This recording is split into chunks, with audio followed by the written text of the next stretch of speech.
E aí galera, beleza? Tudo bem com vocês? Professor Michel Anderson aqui, começando nossa primeira aula de matemática. Nessa aula e nas outras, nós vamos falar sobre geometria, tá bom? Vocês estão aí na sua casa, descansando, bonitinho, não saiam, a não ser, claro, que realmente seja muito importante. Pessoal, eu coloquei uma definição básica aqui, né, do que é geometria. Geometria é um ramo da matemática preocupado com questões de forma, tamanho e posição relativa de figuras e com as propriedades dos espaços, né? A própria palavra, ó, geo, significa terra, metria, medida, medida de terra. Mais ou menos aí no século IV a.C. começa as primeiras necessidades de registros humanos em medições de terra, por exemplo, em construções de casa. Geometria muito utilizada na astronomia, por exemplo, na agricultura de forma geral, e uma ferramenta muito importante aí para a gente até hoje, tá? Vamos partir de alguns conceitos primitivos, ideias básicas, que não precisa de uma demonstração mais empírica, tá bom? Pessoal, vamos começar com um ponto, tá? Pessoal, um ponto ele não tem assim uma definição. Ponto é um ponto. Ponto, ele é adimensional, ele não tem medida, ele não tem massa, ele não tem tamanho, ele não tem volume, tá? Sempre representamos ponto com letras maiúsculas. Então aqui eu escolhi chamar de ponto P, aqui de ponto M, tá bom? Então, um conceito importante, ó, o ponto ele não tem dimensão, ele é adimensional, tá? Uma coisa importante, ó, quando um ponto ocupar o mesmo lugar que o outro no espaço, né, ó, ponto A está no mesmo lugar que o ponto B, tá? Nós falamos que eles são iguais, A é igual a B, ou seja, eles são coincidentes, eles se coincidem, tá bom? Quando o ponto A e um ponto B qualquer estão em lugares diferentes do espaço, eles são distintos, tá bom? A diferente de B, tá? Eles ocupam lugares diferentes do espaço. Agora vamos imaginar o seguinte, ó, vários pontinhos unidos aí, ó, justapostos, né? Infinitos pontinhos. Se a gente for olhar esses infinitos pontos, vamos ter uma reta, tudo bem? Pessoal, a reta ela é unidimensional, ela tem uma dimensão, sempre com letra minúscula. Então escolhi ali chamar de reta R, ok? Uma única dimensão, reta usada aí principalmente para medir comprimento, né? Ou altura ou largura, apenas uma dimensão, tá bom? Medidas aí lineares, tá? O que vem a ser aí uma semi-reta? Pessoal, semi-reta é o seguinte, imagine eu cortar aqui essa reta. A semi-reta ela vai ter uma origem, um início, né? Coloquei ali ponto P, então ela vai passar pelo ponto M e vai embora. Olha só, a reta ela é infinita em ambas as direções, tá? A semi-reta não, ela tem uma origem aqui, mas não tem um fim, tá bom? Então se iniciou pelo ponto P, passou pelo M aí, ó, e vai embora, tá? Qual que é a notação aí da semi-reta, ó? PM, ó, semi-reta PM, põe uma setinha em cima, beleza? E segmento de reta. O que é o segmento de reta? Cortou um pedacinho aqui e um pedacinho aqui da reta. Ó, né? Um segmento de reta, ó, ele terá um início e um fim. Iniciou-se no ponto A e terminou no ponto B. Tá? Então, o segmento de reta tem uma origem e um fim. A anotação que nós colocamos aí aqui do segmento, ó, segmento AB, coloca um risquinho em cima. Tudo bem? Tranquilo? Ficou claro? Reta, semi-reta e segmento de reta. Tá?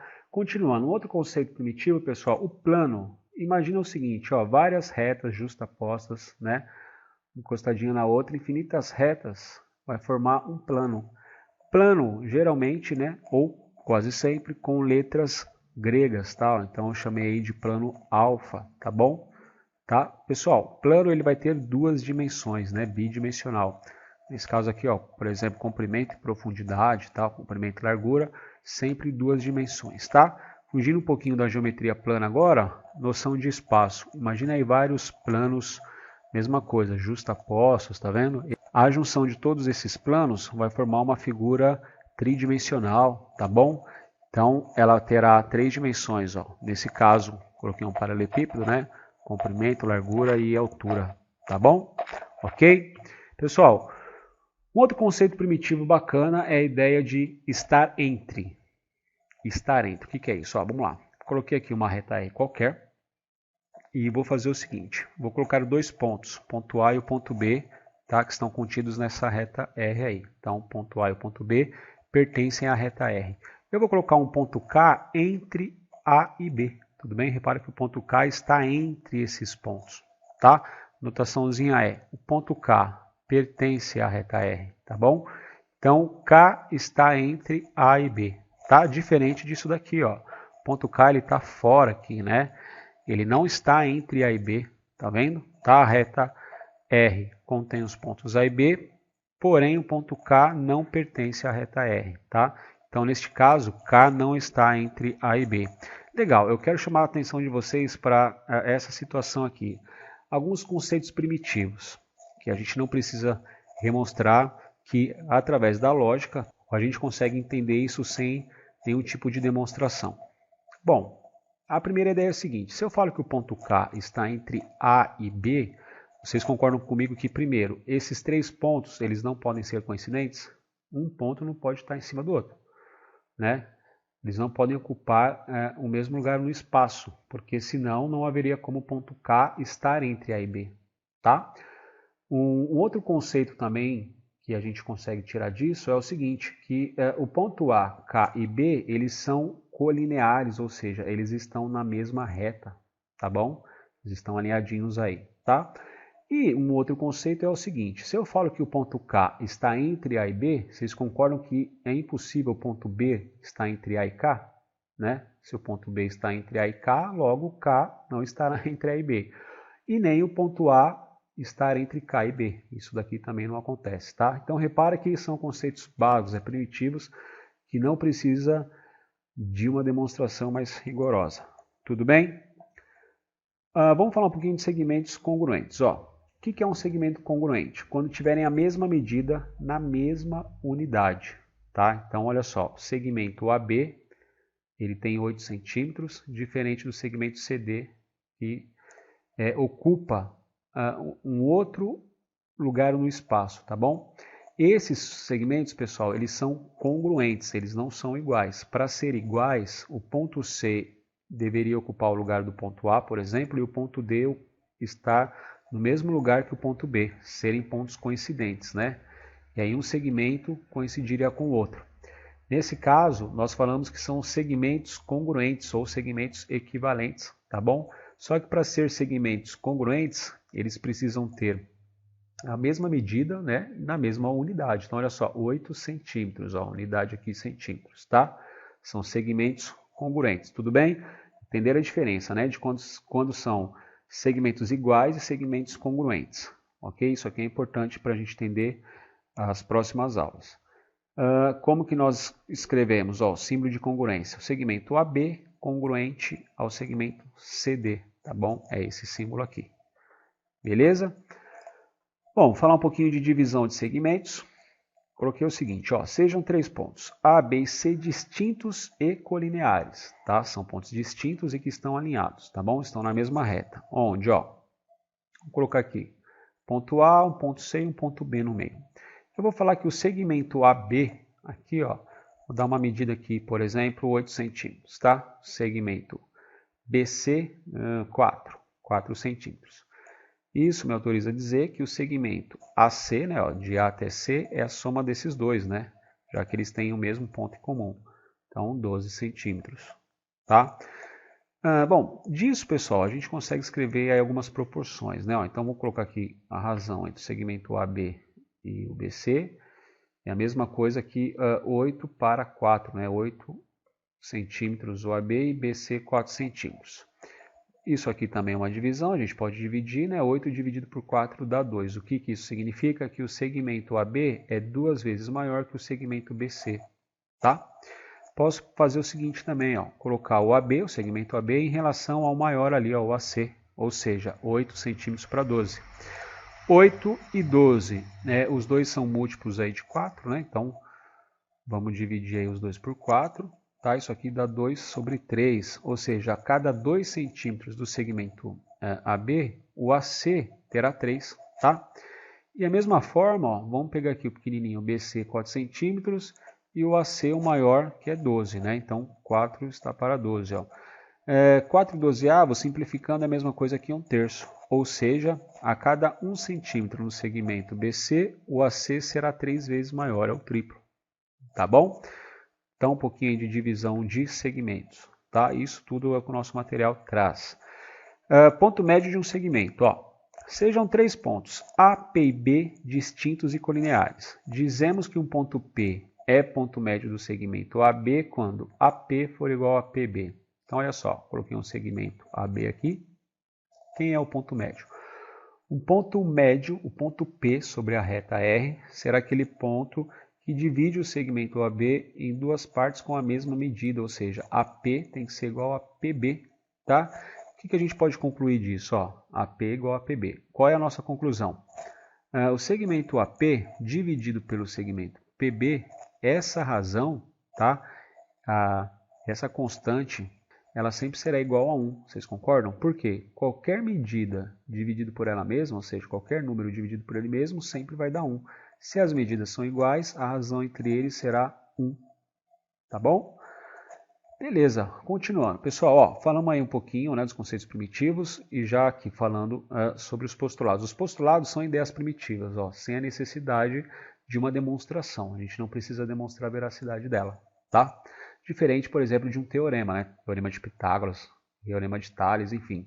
São proposições que podem ser provadas como verdadeiras a partir de conceitos primitivos, postulados ou outros teoremas já provados anteriormente. Então, um teorema, sim.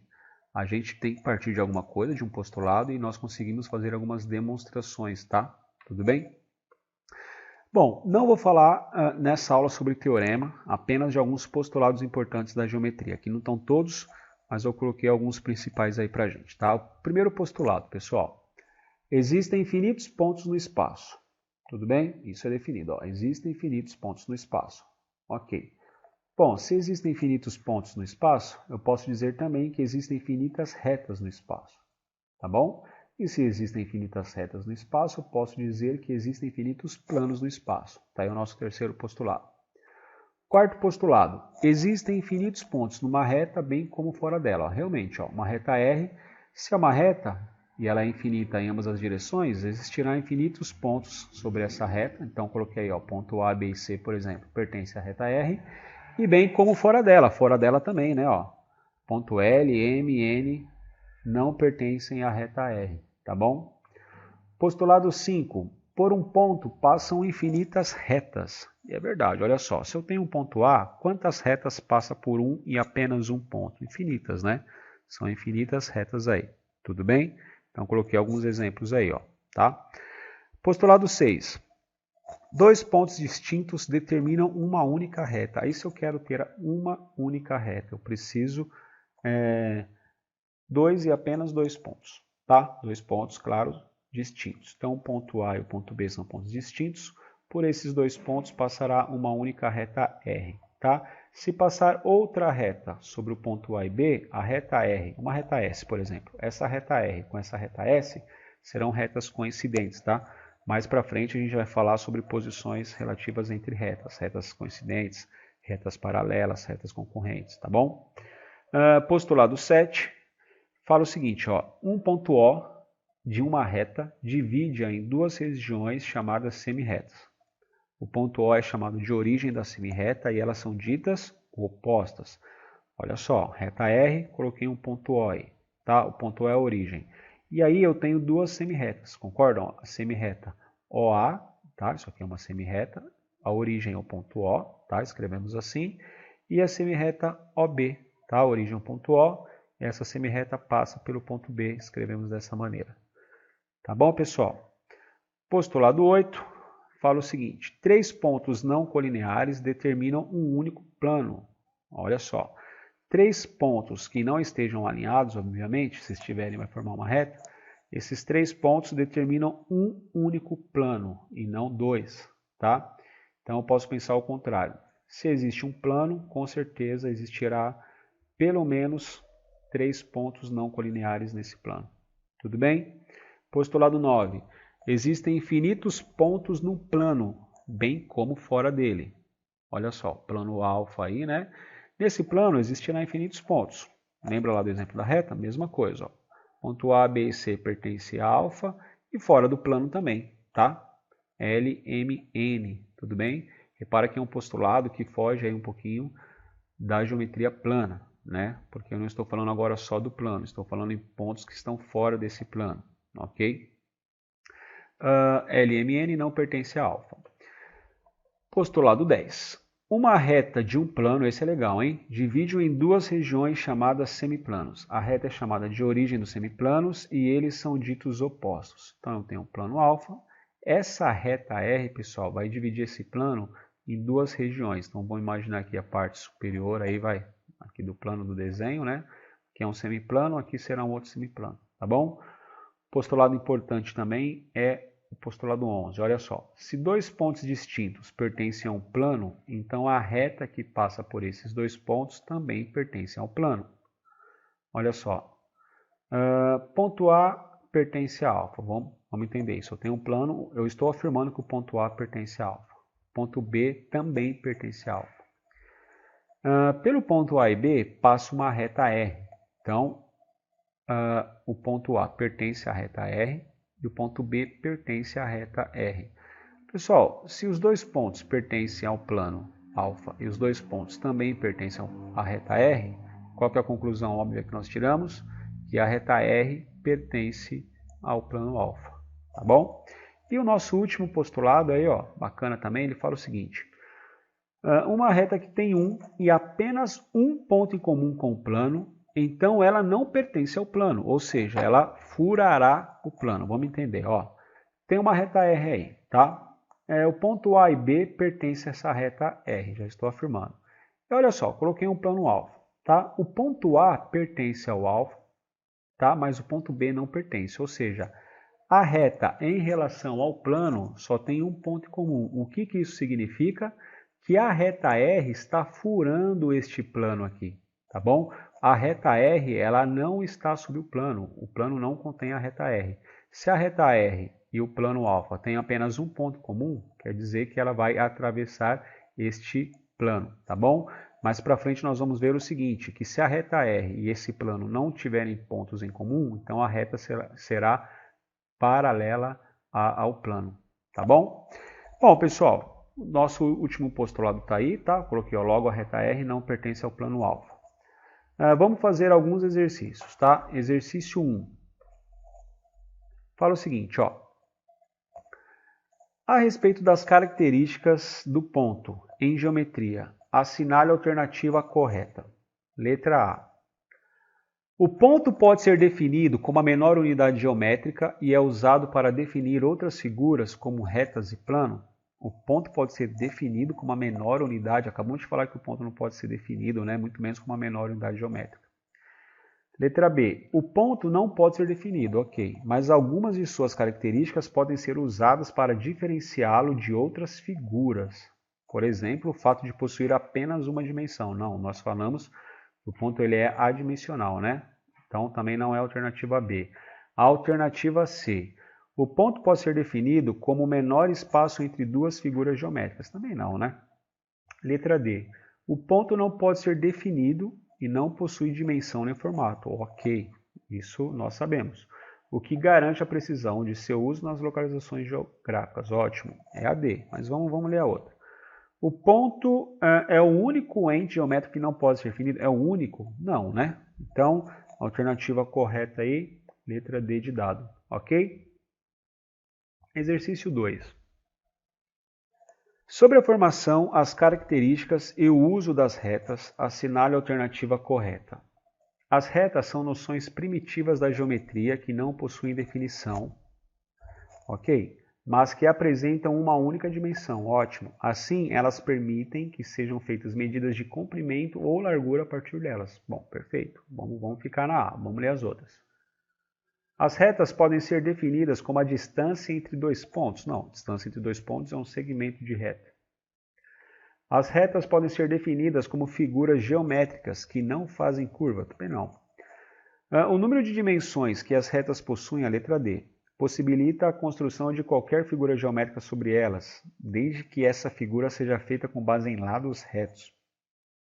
Por exemplo, é possível construir um quadrado sobre uma reta? Não. E a letra E, segmento de reta, são conjuntos de pontos que possuem início, mas não possuem fim. Não, isso aí seria uma semi-reta, né? Não um segmento de reta. Então, a nossa alternativa correta é a letra A, tá bom? Nosso último exercício, pessoal, exercício 3. a respeito dos espaços, das dimensões e de suas características em geometria, assinar a alternativa correta. O espaço onde é possível construir retas, semi-retas e segmento de retas possui apenas uma dimensão, e é a própria reta. Não. B. O espaço onde são construídos sólidos geométricos possui apenas duas dimensões? Não, sólidos geométricos são objetos tridimensionais, né? Então tem 3 dimensões e não 2. C. Não é possível construir figuras bidimensionais em espaços tridimensionais? Claro que é. A letra C também não. Vamos aqui para D. O espaço é infinito para todas as direções, mas sobre ele não é possível construir objetos que tenham profundidade? Claro que sim. Então não é a letra D. O espaço, bom, sobrou aí, né? O espaço onde não é possível construir um cubo, mas é possível construir um círculo é o plano, de fato. Plano a gente não consegue construir um cubo, mas a gente consegue construir um círculo. Tudo bem? Então a alternativa correta é a letra E. Beleza, pessoal? Então é isso. Espero que vocês tenham gostado. Essa foi a nossa primeira aula. Muito obrigado. Ficamos por aqui e até a próxima.